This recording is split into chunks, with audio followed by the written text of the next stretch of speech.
lesson, you'll make the edge mat for the bottom half of the wizard. So we've made this top edge mat. And to make the bottom edge mat, we're not going to have to redo all that roto we just did. We can just duplicate it and reuse the roto we've already done. So to do that, let's rename this top layer to be top edge mat. And now we can duplicate it by hitting Control D, and we'll rename this one bottom edge mat.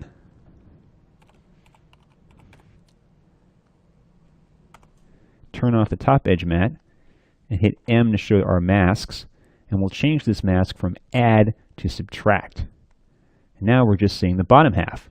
And all we have to do now is garbage mat the stuff on the left-hand side and the right-hand side, and we'll have a nice edge mat. So grab your pen tool, and let's draw a mask around the stuff on the left-hand side. Set that to subtract, gets rid of that. And let's draw another mask around the stuff on the right-hand side. And we're just going to get rid of this with a single mask that doesn't even have to be animated.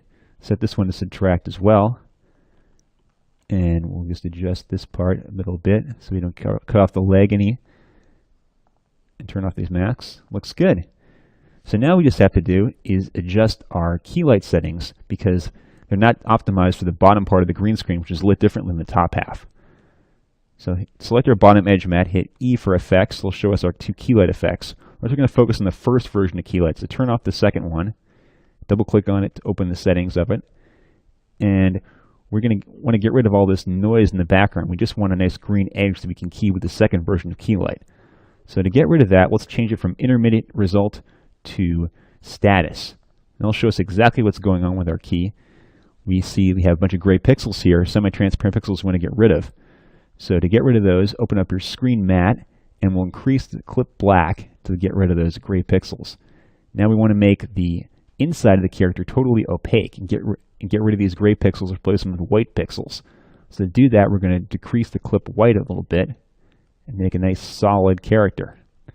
Now change it from status to intermittent result. We have a nice green edge that we're going to key with the second version of key light. We can turn that back on, double click on it, and we're going to want to reset that because we're going to want to sample the color again for this bottom green screen.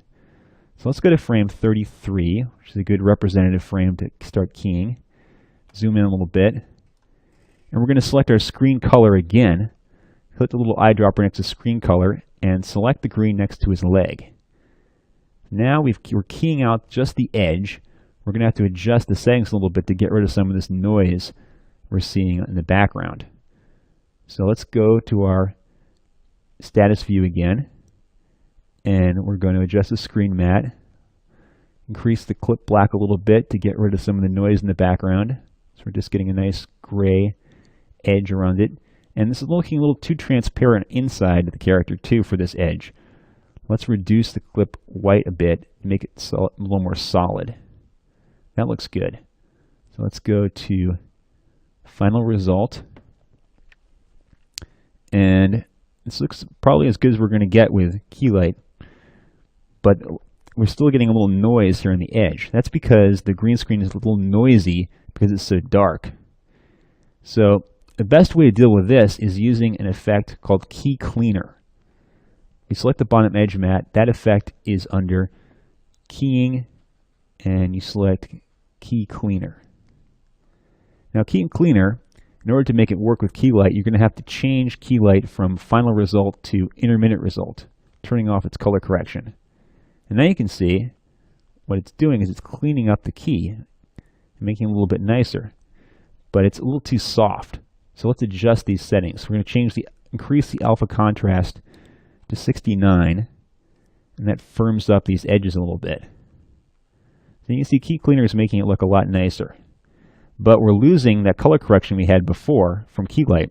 So we're going to have to add another effect to get rid of some of this green spill.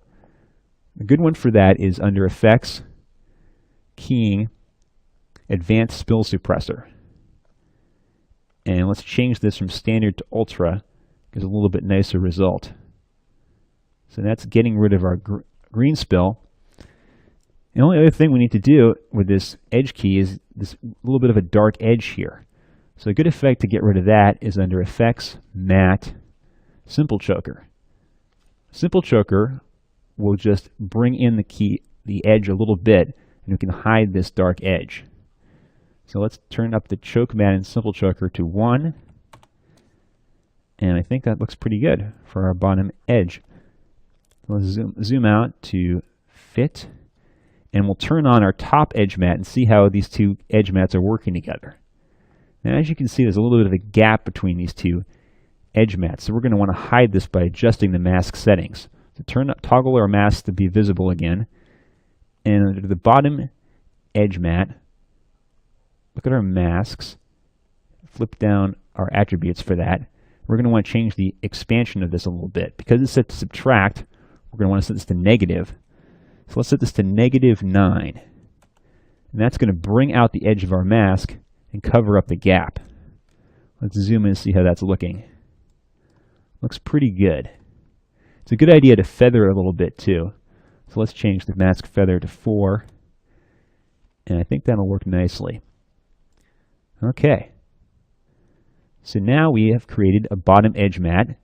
And you've learned some new techniques for dealing with noisy keys. In the next